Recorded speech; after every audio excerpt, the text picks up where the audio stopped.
right, George, how's it going? I'm good. Very good. Thank you. Thank you for having me. How are you? I'm doing great, and thanks for joining. George is coming to us all the way from Birmingham, England, and we're going to be diving into the world of SEO AI recruitment, which is something we didn't really dive into in any of the other episodes. But before we get into that, George, give us a background on who George is, where you come from, and what got you into SEO. Yeah. So my background is what you would call traditional kind of technical recruitment. So when I left college way back when, I got into IT recruitment. I did that for about 10, 11 years. And then I connected with my old friend, Charles Float. And we decided to kind of set sail in the world of SEO. So it's actually quite new to me compared with kind of some of the other stuff I know. But being good friends with Charles, I've kind of absorbed some of the knowledge over the years anyway.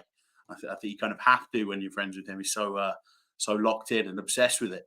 Um, but yeah, we help kind of SEO businesses recruit talent in the world of SEO. And my path into that was through Charles, and it's been good fun so far.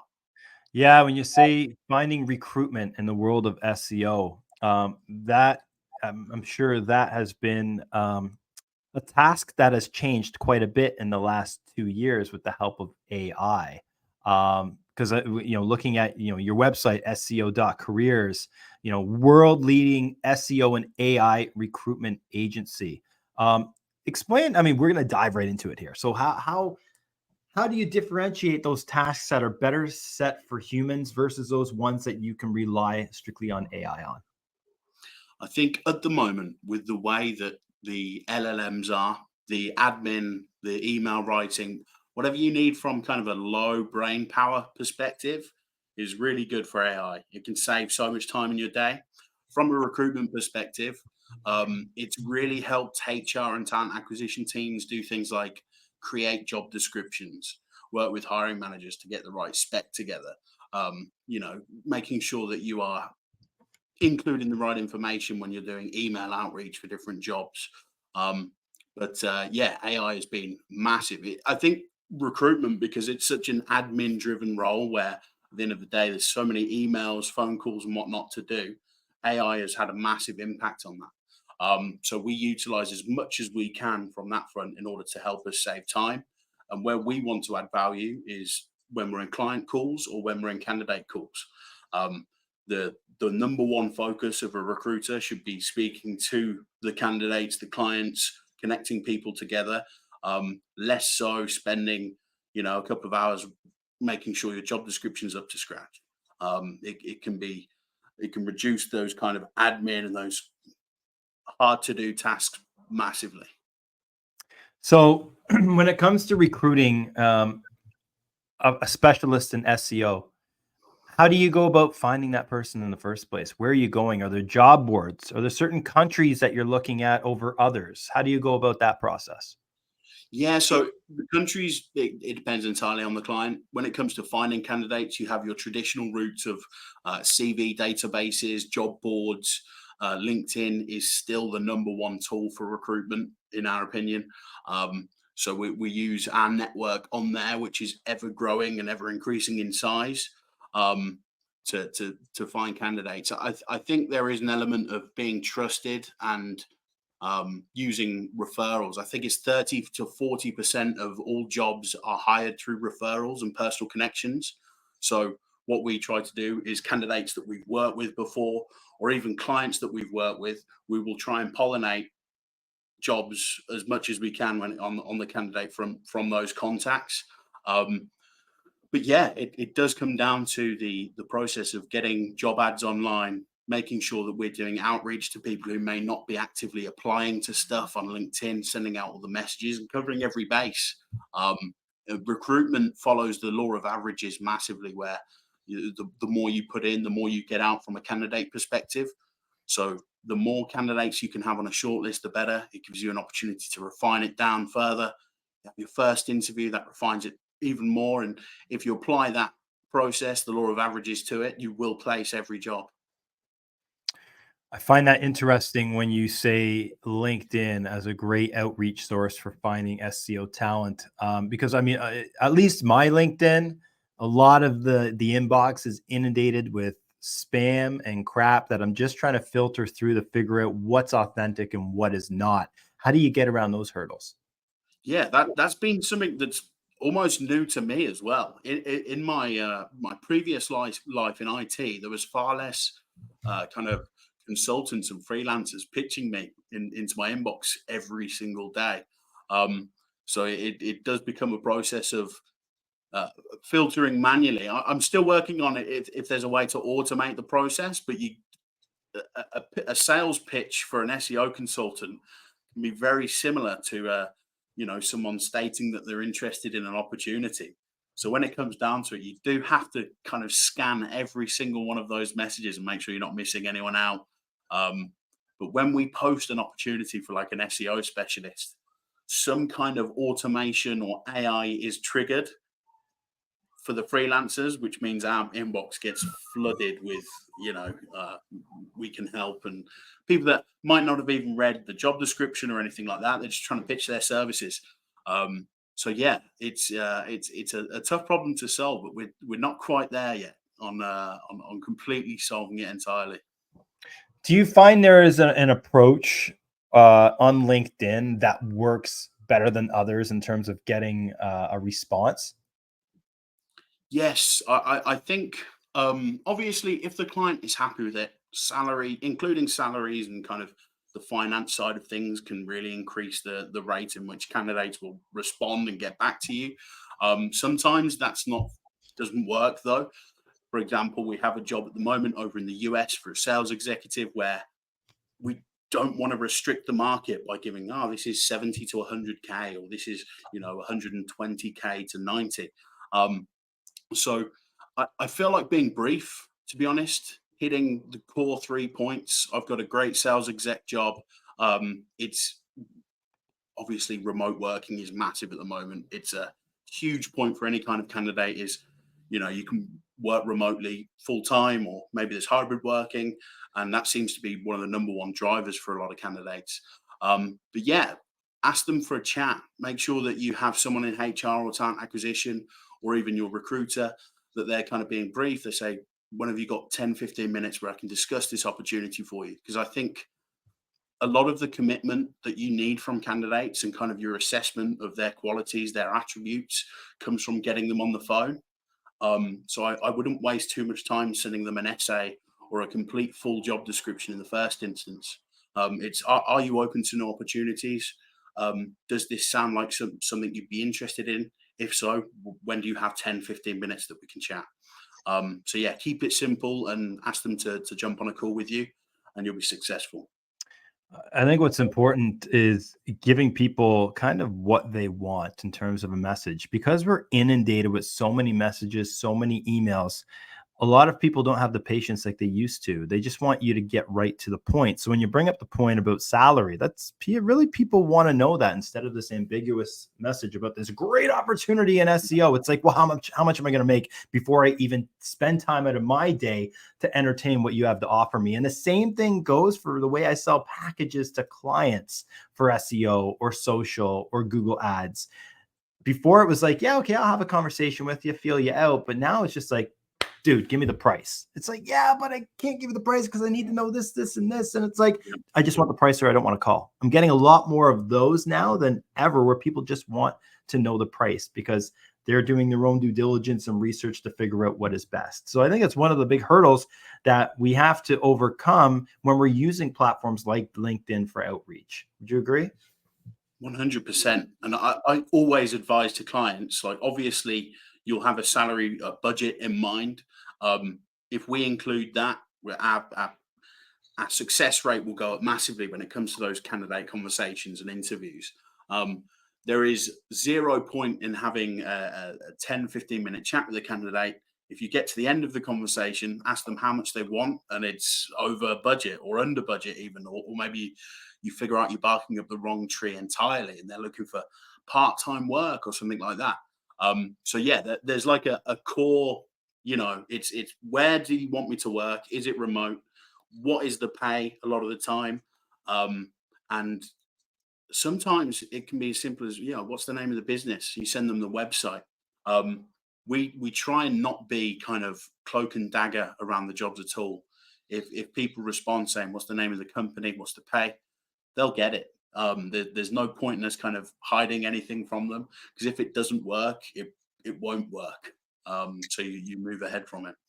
So the companies reaching out to you, do they have an understanding of what they're looking for or what they want? Do they just want an SEO specialist? Do they want a backlink specialist, link builder? What are they looking for typically? Yeah, it feels like that there's kind of that standard list of opportunities. A lot of the opportunities we get as well are based on speaking about their business with them. I've got a load of new clients in the US or in the UK. I need an account manager, or a sales executive to look after them. We'll talk about client success. How do you create a job description to get exactly what you're looking for? Do you want that person to sell into the business or the account further, cross-selling, upselling? Is that a requirement? But a lot of it comes from like, what are your plans for the business over the next 3, 6, 9, 12 months? And what people do you need to help you deliver on those plans?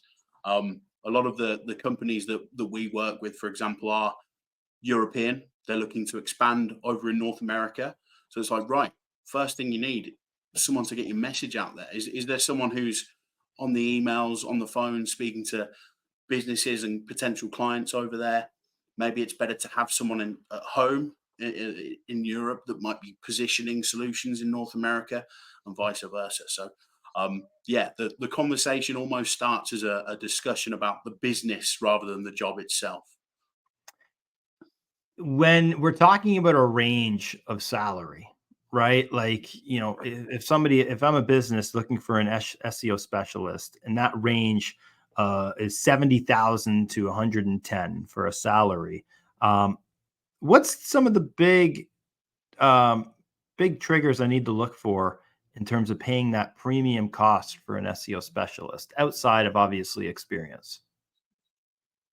So, what would a candidate need to provide to you in order to Well, bring if I'm a business, cost? if I'm saying, hey, George, look, I can pay, I'm looking for an SEO specialist. Somebody here is asking for 70,000. Somebody here is asking for 110. When looking at those resumes or comparing the two, what's something I squint my eyes at and be like, I got to go with this guy for 110 because he's got this? It would be for me, and I think tenure and the amount of time someone would spend in a position, that could be like, obviously you're not going to pay the top brass, the top bracket of money to someone who changes jobs every 12 months, someone who looks like they're moving too often. But I think there's massive value in candidates that have demonstrated an ability to exceed and be promoted within a business, where you can tell from someone's CV that this candidate, this employee was a massive value to them. And that's really where we look to add value. It's there's no use in SEO careers or another recruitment business helping you find people that you need to train up and kind of they need 3 to 6 months to get up to scratch. Where we add value is very much kind of like, right, this person was had to leave their previous business or they're looking for a really specific reason. They're not applying to every job that's on the market. They are in sales. You have the term like your top biller, where you say, right, you need to speak to this person for half an hour. Let me know your thoughts. But you can tell from their CV that someone else in the space that you work in, one of your competitive businesses, saw massive value in their profile. They tried to promote them. They kept them for a long time. Now you need to find out why in the interview. What are some of the requirements that you're seeing now for positions relating to AI? So the content writing space seems to be heavily dominated with the requirement of um, editing AI generated content in order to make humanize it essentially. Um, that has been massive for the more kind of senior positions or the more technical roles. The AI requirements recently have been, we need someone who has their thumb on this, someone who knows AI, someone who can write prompts and kind of they understand the trajectory of the technology itself. Um, I think that comes more from being prepared for what AI is about to become rather than what it is currently. Um, for example, in SEO, once we get there's the agent version of AI where you can give it a laptop or a machine and teach it how to do a job. Once we get to that stage, it's going to be massive for the kind of the actual delivery of SEO campaigns. Before you know it, you're going to have an AI agent that's going to be able to be an SEO specialist. Then you may hire one person, whereas you used to hire three. And that one person that you do hire needs to know about AI, how it works, what the impact is, and hopefully have some level of kind of personal interest in the direction it's heading. So when you're scanning dozens and dozens of resumes of SEO specialists, is it a prerequisite that they're using elements of AI in their everyday workflow? Yes, it's becoming very common. And anyone I would speak to as a candidate that doesn't have AI in their CV, the first thing I say is, you don't have to pay for any courses. You don't have to do anything. Just get a chat GPT premium or whatever, play with it, make sure that you're aware of it and include it in your CV, that it's something that you're getting warm to, something that you understand. And when it does become a much larger aspect of your role, you'll be ready to be the best at it. So for the content writing stuff, it's already in there. Um, for the more technical roles or like the SEO specialist, it's more of a, like a tool they use on their day to day. What tools do you see being very important for SEOs in 2024? Good question. I think ChatGPT is the next version of ChatGPT. I still think that there is an element of kind of loads of businesses using APIs and SDKs to create solutions that pretty much just run on ChatGPT. So if you can get on the ground level, understand how to work with, the solution that all of these different software as a service platforms are based on, you're doing well. Yeah, our team is fully adopted and instilled in our processes tools such as like Cuppa. Cuppa is fantastic for bulk content generation. It's fantastic for any affiliate marketer that wants to build out a blog in a certain subject. It's Yeah. fantastic for that.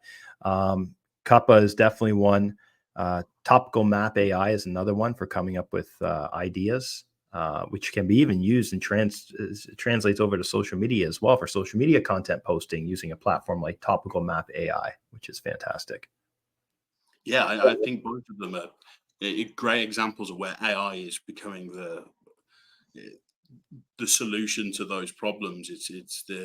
We benefit in SEO from having vast amounts of data to base solutions from, um, which is good. All AI needs is to learn from that data and able to be able to action it. So you see solutions like Cuppa that you connect a good long language model to some kind of humanization technology, keyword matching, and you plug everything in the right way, you got some really powerful tools. How are you, George, personally leveraging AI in your everyday processes? For me, it is I, I, I use it to help me write messages sometimes and emails and kind of like, put together an email for X, Y, or Z, and then I'll touch it up, send it off. I'm still very much on a level now where my use of AI is to help with admin stuff. Obviously, you can overuse AI. Recruitment's a very human process. Candidates trust humans more than they do kind of like generated message bots and all this sort of stuff. So I'm always super cautious about it, as well as being kind of an adopter and very much interested in the space, a specialist on the recruitment front. Um, I wouldn't want to become one of the brands or businesses where there's almost an overuse and you feel like you're not actually speaking to people, because that's how recruitment works at the end of the day. It's a people driven trade. It's like I mentioned earlier, with the 30-40% of all jobs are placed through referrals. um, AI can't really replace that yet, I should say. We might Mhm. get to a point where you can't tell, but for now, yeah, just help me with admin tasks and kind of getting the boring stuff done. It's a fantastic point that you just brought up there, which is not using it in certain scenarios such as recruitment because of the unauthenticity of AI, right? The lack of authenticity with AI, and like for myself at least, because I've been working in the digital marketing space for years, I can sniff out an AI piece of copy a mile away. You know what I mean? Like whether it's the certain format in which that social media post is posted, using certain words such as unlock, elevate, delve. There's a list of these words just people typically don't use. So when you see it, it triggers like that is AI. And you're right, especially in the recruitment space, which is a competitive space. And it's that all but that human to human connection. They need to like you, for what you do and not the AI bot behind you. You know what I mean? So Exactly. it's It's about feeling valued, isn't it? The recruitment process, to win a candidate, they need to feel valued by the company hiring. There's no better way to reduce that kind of element of feeling valued than sticking AI kind of messages and pages in front of them rather than just when have you got 5 or 10 minutes for a call? Let's discuss your feedback. Let's talk through what's the next opportunity you're going to look at if you weren't so successful here. And I think it's something we're looking at on the website because we use AI to generate the website content, and we're trying to do all the SEO bits and make sure all the keywords are done there, the content creation. But it's difficult to find that balance of like humanized AI content versus full genuine handwritten, if you like. And Yeah, it's going to be something that we're going to be battling with for the foreseeable. I believe. I still think we are a few years away from the line being so blurred that you can't tell.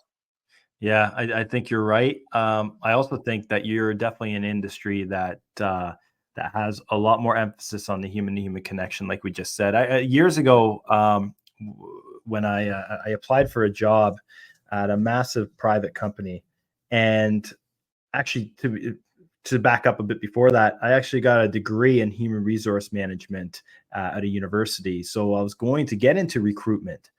So I actually, my first potential job was at a recruitment firm where I went there, went through the interview process. And then from there, they're like, well, look, I don't think you're a good fit at this recruitment agency. However, I have a friend that I think you'd be a fantastic fit for. This company had nothing to do with recruitment. It was a private company in the food industry. And so I was like, oh, that sounds fantastic. Thank you so much. Yeah. Introduced me to that business. I got the job doing customer service. And only a few months later, I got a letter to myself. It said Jason Hunt on it. I opened it up. It was the bill from that recruiting firm charging them like $7,000 for finding me. That was hilarious because I applied to be a recruiter, and next thing you know, I'm in customer service for a food business. Only I was just basically shopped around through this recruitment firm. Man, that left such a bad taste in my mouth. I was like, dude, what is that? Yeah, no, it's called flipping in the recruitment Oh, space. this is what you do. No, this is not something you should do. You should not invite people to interview for your business and then flip them off to another. That's not the best practice. Usually it's the other way around. So usually you will speak to a potential client, so someone who runs an SEO business, someone who's in a director position or whatever it may be, and then you get a nice job come through the door, and you're like, we should probably call that client. And you do get into a stage where it's like, oh, I know we've been working with you, but you would be really good for this kind of thing. Yeah, I can Yeah, see how that makes 100%, 100%. It makes total sense. Also, it's almost like you're getting first pick of the crop too, right? Like you're looking at these resumes as they come in, and you're like, this one is a star. I got the perfect match for this one, right? You're essentially playing matchmaker, right? Between applicants and potential businesses, and you're just connecting the two dots, right? That's all it is, and that's why it needs to be a human process. People aren't going to show up if they get automated emails saying, "Ah, you should come to this meeting at this time." Because if one goes wrong, they're never going to do it again. It's very much kind of people speech driven space. I, As if you went through that. That's crazy. Yeah, you know what? Like I do believe people are shooting themselves in the foot by overusing AI, right? They are, like they totally are. Yeah. And this is a great example of that. And what you're saying here, George, it's like, if people overuse it to the point where people can detect that it is AI, they're only shooting themselves in the foot, whether it's running it for paid advertising. You're going to see you're not going to get great results for that. We did this. We ran a experiment ourselves comparing human copywriting to AI copywriting, where we grabbed one of our copywriters who was a copywriter for years. She wrote a handful of copy for 6 different businesses. We compared it to GPT-4, compared it to a custom Meta Ads GPT, and compared it to the Meta Suggest. Meta suggests certain AI text based on the text that you give it. So we compared it against 3 different AI texts. Yeah. Human content, 50% of the time, the human content got the lowest cost per lead and highest click-through rate. But what we found through that whole experiment was a simple fact that AI copywriting can be great with human editing, right? It can be good when you add certain elements of comedy to it, certain certain things like whether you're writing in brackets sarcastic, something like that, just something that AI would not do. But if you put that personal touch into it, or that human touch, or add that human element, you'll get a much better result every time. Yeah, I think you've hit the nail on the head. It's the lack of accuracy which humanizes it, isn't it? We don't need a surgically perfect English language script. We want humanized content, and it's only what I believe, and one of my concerns is the more that we use AI content and kind of the more AI is integrated into the world of business, the lower the value of AI stuff becomes. And we may get to a point where, for example, I can imagine with the overuse of AI in recruitment, candidates might begin to demand more, human interaction in the process. Then there might be an element of, you think of the graph going up. The more it's used, the less valuable it becomes to humans themselves. So I think it will almost flip on its head, where AI will be like almost frowned upon to a certain degree, and that human contact when we're talking about sales and kind of, when you're positioning to a software as a service business, it'll be like, right, let's jump on a call. I want to speak to someone. Because I've had too many companies come at me with AI written messages and all this sort of stuff where I haven't received the level of service that I feel like I deserve.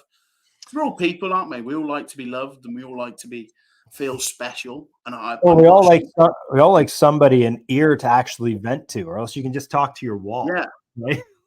Just want to exactly. bitch at somebody. It's a very lonely process if you just kind of like the chat bots. And we've all had this where every blue chip business in the world, you call their technical support, you probably spend the first 5-10 minutes of your time speaking to a chat bot or some kind of AI voice.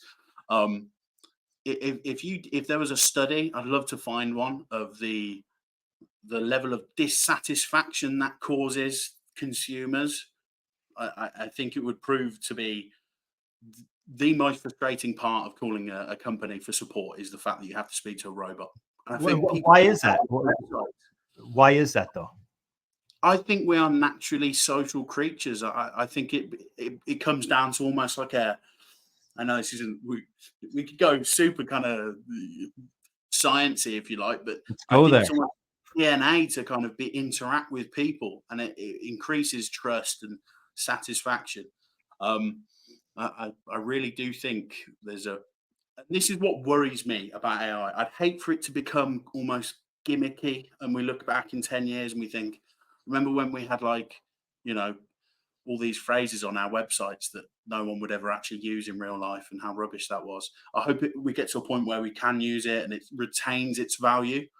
But with that comes the responsibility of making sure that, we're all using it correctly. We're not overusing it. And, Well, it's also the simple fact of being self-aware. Like the reason why I am so upset on a customer service call, or when I talk about me, I'm talking about any human being, is yeah, because when I'm feeding you my dissatisfied emotions, or my how upset I am about a certain feature on something not working, um, I know that person, that AI bot, not person, but AI bot has no emotion.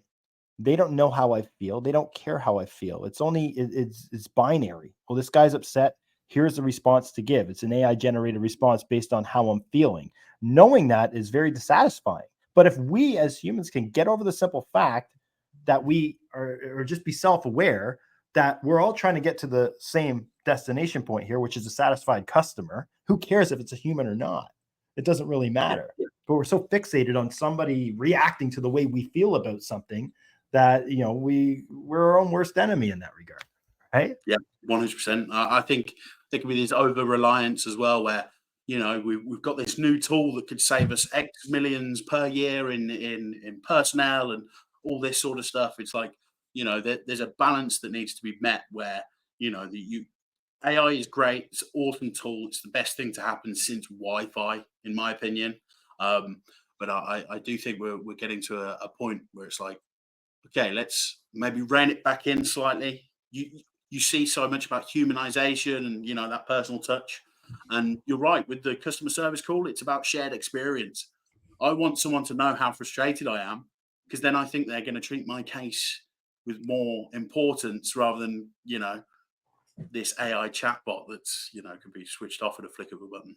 100%. And that's exactly what it is. But I think over time, we're going to wise up to that simple point that it is more efficient and effective to talk to the AI bot than a human person. And that AI bot can maybe get us to the point we want to get to much quicker or easier than having to deal with 3 different customer service representatives, only for me to ask them to give me their superior or let me talk to your manager. It's like, I am the manager. The bot is the manager, you know?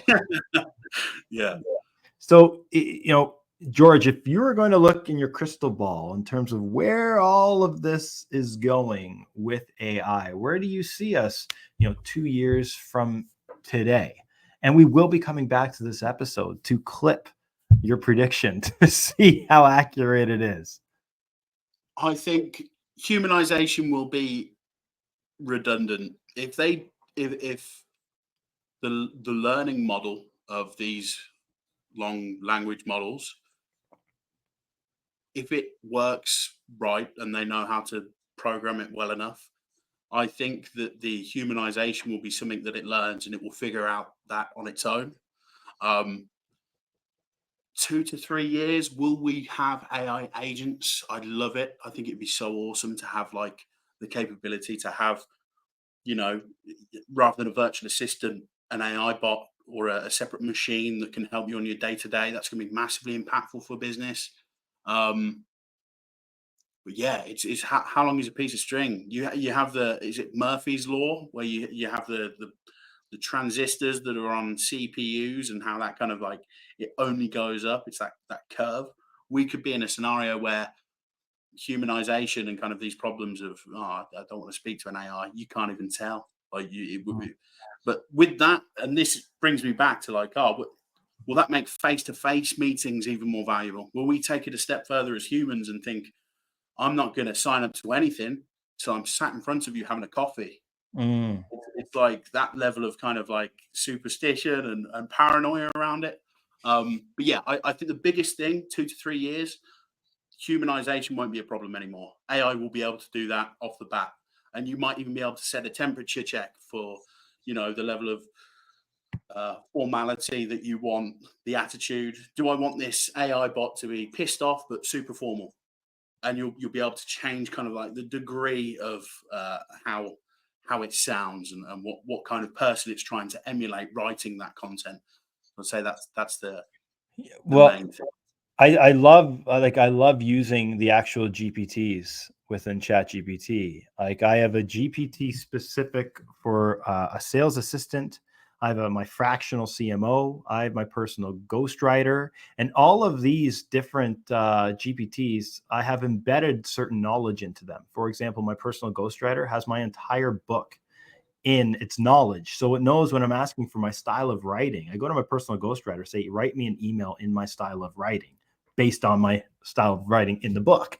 So it's actually perfect. Uploading straight up books to knowledges of these GPTs is fantastic. Whether it's a sales book, every single sales deck I ever have gotten, I've uploaded to my sales assistant. right? So, and it's always going to pull that information or pull certain theories or frameworks from those documents when it goes and spits out that output to me, which I think is absolutely fantastic. Now, going because right now is kind of the Wild West for AI. Yeah. It is. There's no regulations. Like, can you foresee any regulations coming into place with AI which could hinder how quickly things are expediting with AI? I believe there will be, like, how the Google has its protected categories of, healthcare, that sort of thing. I think from a regulation perspective, there will be something to protect doctors, people with master's degrees, and ways in which that AI won't have such a large impact that it's replacing all of the whole economy essentially. So I think now we're at the stage where there will be some kind of legislation, some laws coming in that will restrict the areas in which AI can be used by businesses mainly. And I think from a personal perspective, you'll be able to use it for whatever you want. But yeah, I think there is an importance of protecting some people and making sure that, because AI can, on the curve that it's on and how intelligent it's getting, can have such a large impact on the economy, on the job space, that it can be quite bad in some cases, where we do have mass unemployment for X, Y, and Z reasons. And if AI can learn a master's degree in geography in 10 minutes, you're cutting out all of the geographers from the economy, because it will become uh, people going to AI for consultation, that sort of thing. So I think next up we have regulations and protections to stop AI from taking over too quickly. That would be my prediction. Hmm. Yeah, it's interesting because at the same time, you get very excited about the opportunity of having a personal AI agent talk to Yeah, like my personal AI agent talking to your personal AI agent to set this entire thing up. You know what I mean? To set up everything we did on this podcast today. It would be fantastic if they just talk to one another. I'm taking a client out for dinner tonight. It's like their AI agent should be talking to my AI agent to figure out the food that we like, the perfect spot within our price point, where we want to yeah, go. It's like that should all be done by AI. I should not have to go on the hot wire and book a hotel tonight because I just said I want to go to Toronto and I'm going out for dinner with a client. Take care of the rest. You and know what that's I the mean? thing. Even that, what you're saying there, used to be a job. Huh. That Yep. used to be your secretary. That was your personal assistant. That was it's already kind of that level of employment where you really don't need huge amounts of education to do that. You don't. It's not a manual role. That with seeing AI already take over there. You already need like less than half the content writers you used to.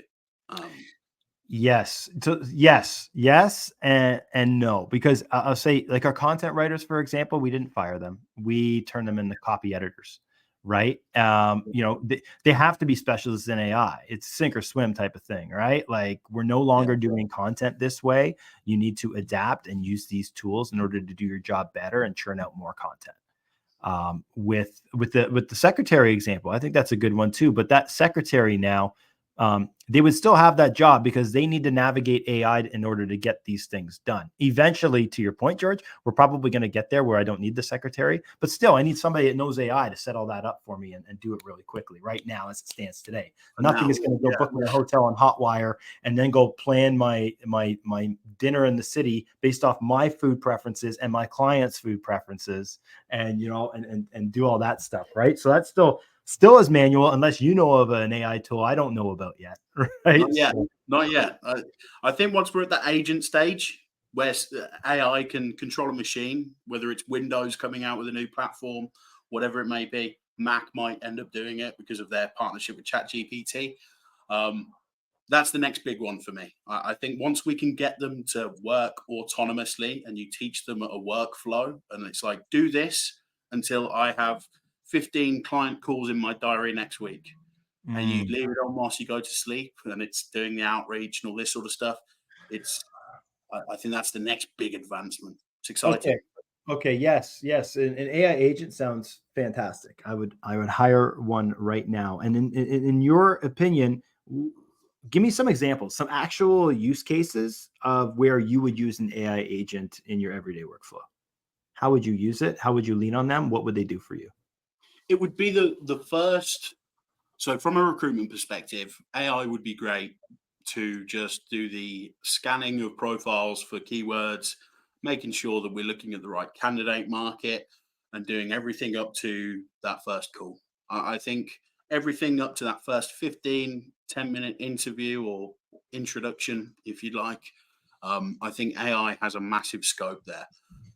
Recruitment, the only way you find out how good a CV is at the moment is the keywords on it, the tenure, this sort of thing. You have to do it manually. I'm sure there's a scenario where you could plug those instructions into AI and it could do it for you.